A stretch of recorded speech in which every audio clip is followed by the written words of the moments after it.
And we're going to continue with section 1, 2. We got a couple more, well, just one thing to talk about from that section, and that's transformations of funky functions, or just functions. So if we're given a generalized f of x, so apparent in basically a function notation.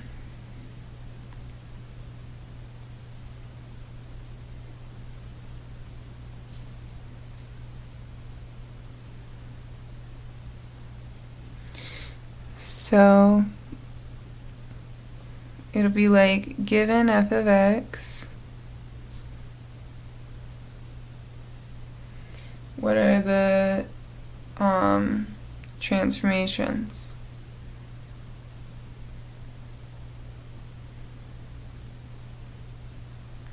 So it's the same idea. There's the negative a, and then it'll be f of b times x minus h plus k.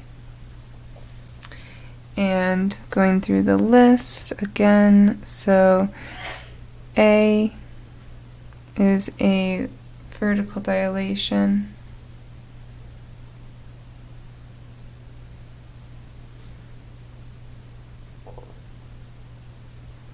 Negative a is a reflection over the x-axis.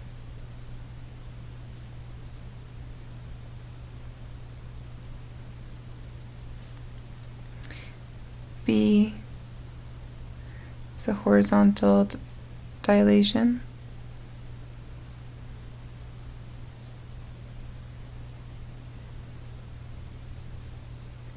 Negative b is reflection over the y-axis. Oops.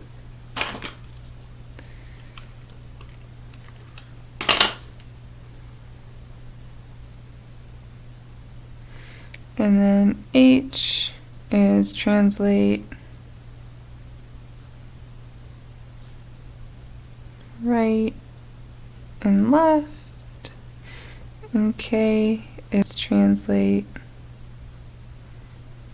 up or down. Okay, so do some color coding just like I did before. I don't know if I remember all the colors I specifically used, but B,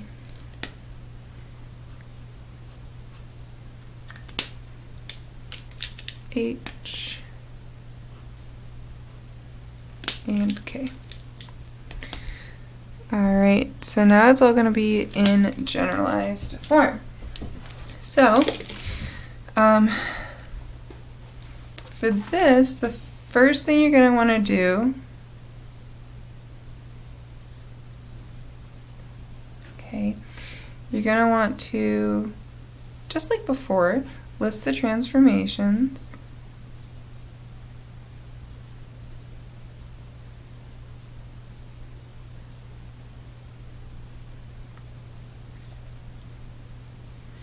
Make a table.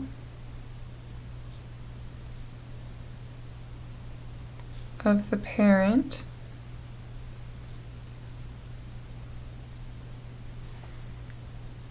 Extend your table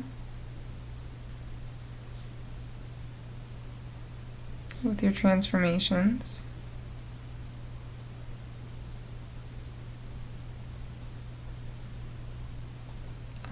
And then for plot your new points.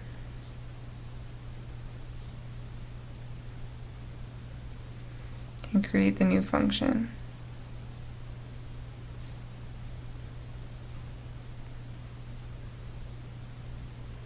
So, let's do an example.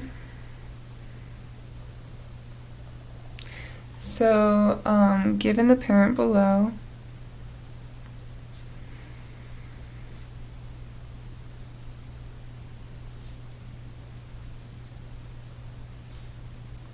graph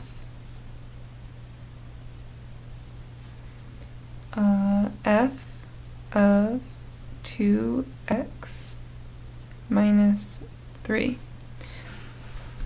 So here's the parent function. I'm going to make a 6 by 6 coordinate plane.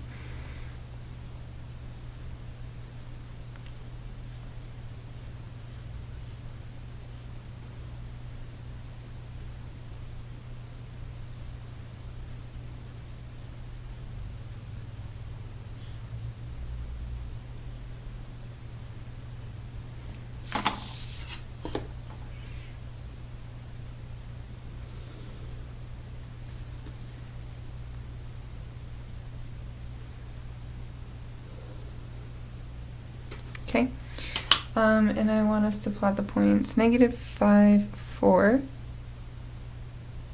1, 2, 3, 4. Negative 5, 4. Negative 2, 4.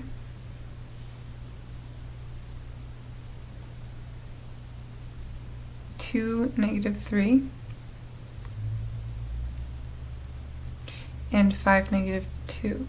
Or no, 5, positive 2. Sorry. 5, positive 2. And then let's connect them in that order.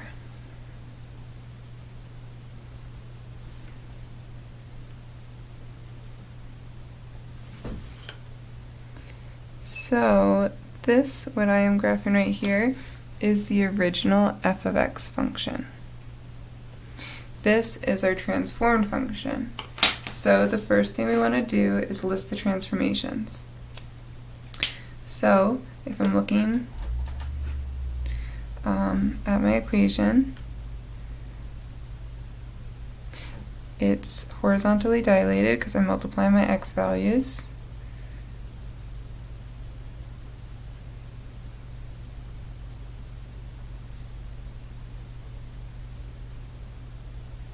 By 1/2, because it's inside the parentheses, so it's the reciprocal, just like for quadratics and absolute value. And then I've got a -3. It's on the outside, so it's affecting my y values. So that's a translation down 3. The second thing I'm going to do is make a table with the parent. So this original graph is my parent function. So I'm going to do it in black just to be consistent with our graph. So it's just the points. Obviously it's the whole thing, but like these key points, I guess, are the ones that we care about, because then we can just connect them. So what did I say? Negative 5, 4. Negative 2, 4. 2, negative 3. 5, 2.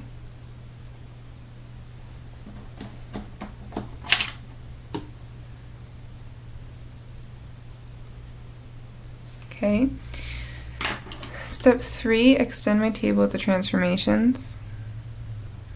So if it's horizontally dilated by 1/2, that's affecting my x values. So this will become 1/2 x. Make sure your x is not in the denominator. And then we're going down 3, so it'll be y minus 3. Now we figure out our new points. So negative 5 times 1/2. You can write this as decimal, so that's going to be negative 2.5. Negative 2 times 1/2 is negative 1. 2 times 1/2 is 1. And 5 times 1/2 is positive 2.5.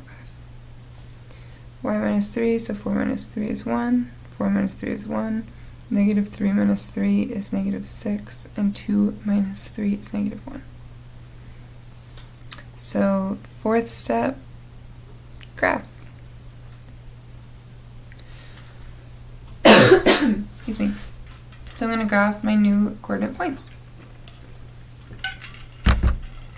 So 2.5, or negative 2.5, 1. Negative 1, 1. 1, negative 6. and 2.5, negative 1. And we connect them in that same order.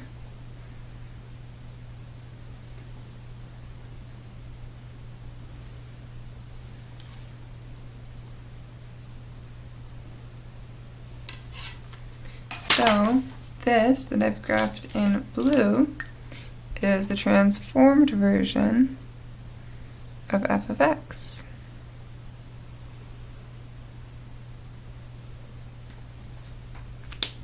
And that's it.